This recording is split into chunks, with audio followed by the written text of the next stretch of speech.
Thank you for joining us for the Q&A. And it's my greatest pleasure to have here with me the director of This Is Not a Burial, It's a Resurrection, Lemohang Jeremiah Mosese. Welcome, Jeremiah. Thank you for having me. I love your film. I think it's so beautiful and poetic. It feels like a very dreamlike and hypnotic allegory of displacement. To which in a weird way, I connected a lot being an immigrant. Can you talk about how this film came to be, its genesis, and where you drew your inspiration from? Yeah, I mean, it's something that stayed with me for a very long time as just the ideas of about life, ideas about our existence as human beings, and the time. How much sometimes it seems to be indifferent to our existence.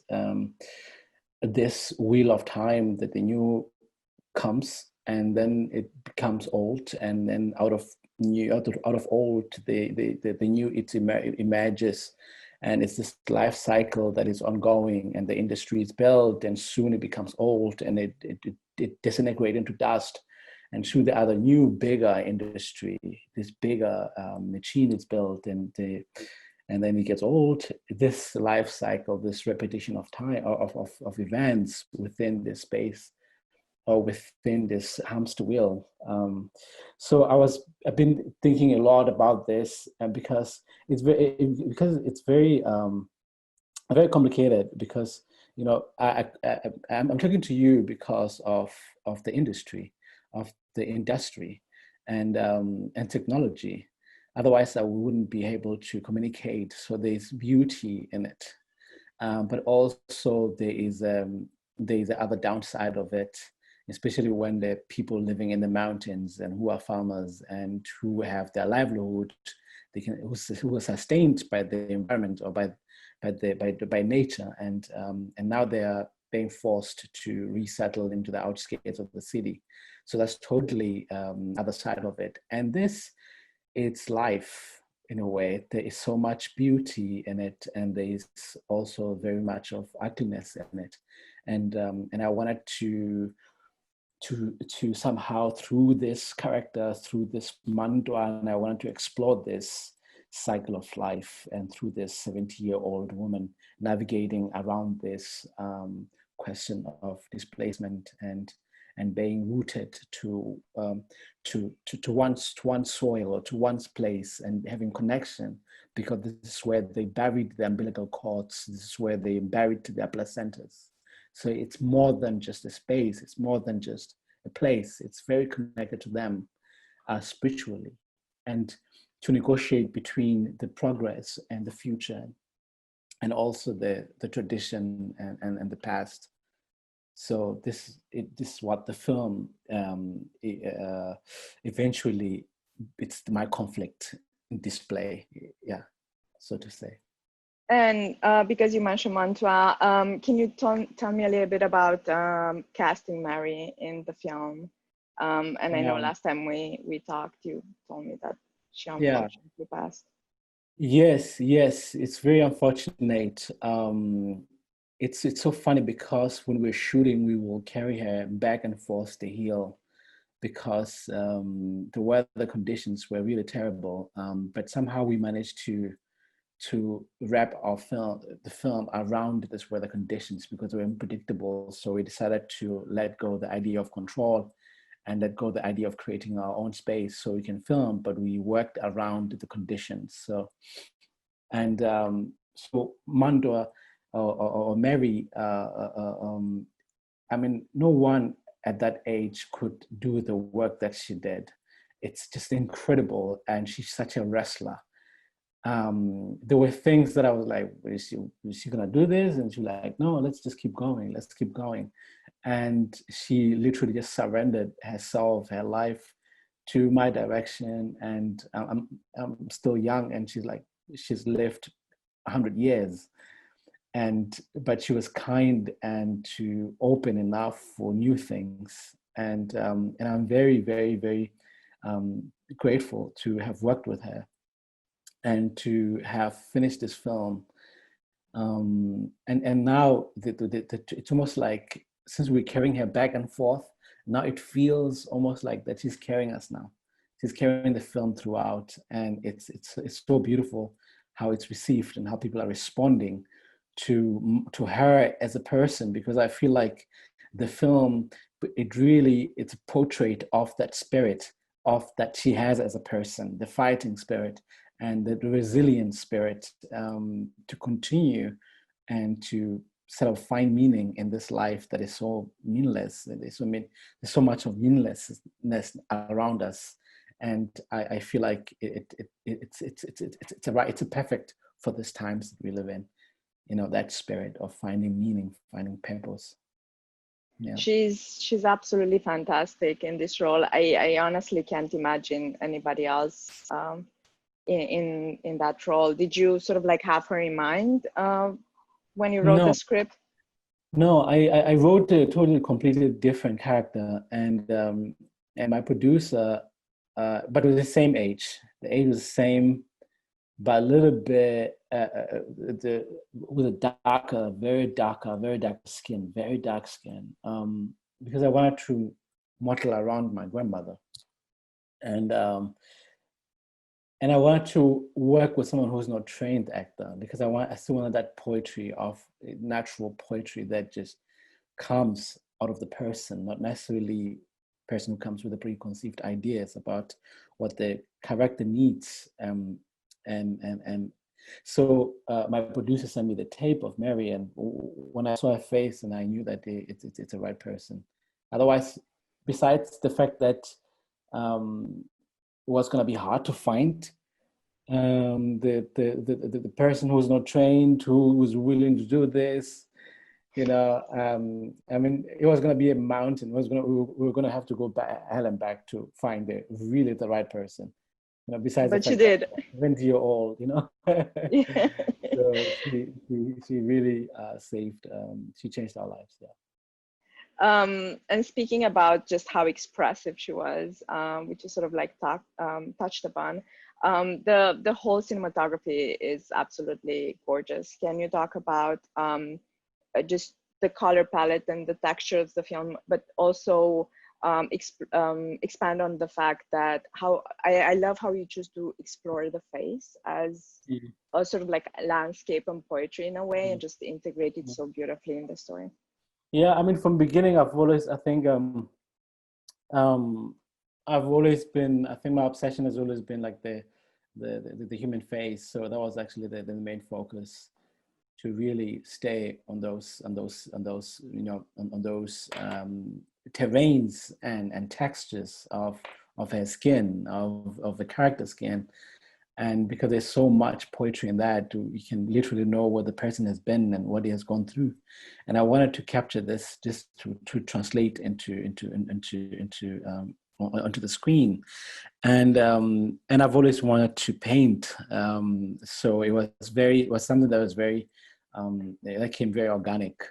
I've always thought I could, if because I couldn't have. I think I wasn't that good in terms of painting, like the actual painting, and I felt like I'll probably be better. Not too bad with digital painting. So so I always strive to create paintings with camera, and to sort of freeze this mosaic of ideas, and to sort of capture my ideas. And I feel like it sort of allows me to not just as a film, as a collage of mosaic of paintings, but also to capture my ideas. Because also I do a lot of video art as well, like a visual art. So as I do this now lately a lot, where I can actually even exhibit my pictures, exhibit the actual frames of the film frames. So I like that it can have its own life beyond cinema, that it can also exhibit inhabit the gallery space. So I love this about this aesthetics that can freeze or capture these moments in time. I can say that you are a fantastic digital painter. And I think it's something that you mentioned right now. your film is so visually striking. I think that sort of like, for me at least, like looking at every single frame, it feels like a work of art, or like a standalone work of art. So I was curious how you sort of like create the film around like a visual that you have in your head, or do you like very much like have the story and then the images come to you, or how do you incorporate one into the other? Yeah, I always feel, for me, it's most of the stuff that comes into the film because I've been training myself for years. I just been studying. I didn't go to film school. So I studied literally movements of cinema, and I studied art itself. I studied philosophy itself, and aesthetics and everything else. And I've always been a very imaginary person since I was very little. So everything is always so already I know what it's gonna look like. I already know like my fourth film, like my even sixth film, what I want, which aesthetics now I want. Like I'm forever. I always feel like even like that. The what makes the music is the space between the notes, and for me it's between the space between after after cut and the next action. In this between the where the life it's lived, in this between spaces, I feel like that's what makes a movie. Before, way before, yes, before I even shoot the film. So because they're always it's always something that that goes that plays for a long time before the film is made. So the choices when you're shooting, they're already clear. I already have a clear mind, but I still try to enter the space as an amateur. I still try to enter the space and not knowing, but yet I know. But I try to allow the spaces to allow the pottery to crack, little cracks, little imperfections, little mistakes. I still allow this to so that I allow myself to stumble upon things, to discover things. But when I before that, I come with a very I'm very precise. I have it so much. I'm very precise exactly how the frame is going to move, how the character should move, how's his face supposed to look like, and all. I'm very precise. Yes. And I know the story of the film is sort of like has a very personal aspect to it, and also it's something that the displacement, this massive displacement, is happening a lot in Lesotho. Can you talk a little bit more about that? Yeah, there is it's really a tragedy right now because one of the villages that has been now negotiating their compensation, they are being resettled now, and of course there's been a lot of sort of scandals behind these dams that World Bank is financing this deals, and some of the money end up in the pockets of politicians, and there's so many corruption that is behind this, and the people who are affected, they are just a byproduct, they're just the sacrificial lambs of it, and that's where it becomes sort of a tricky that they're not treated as a part and a parcel of the whole project, but it's more like the end product of it.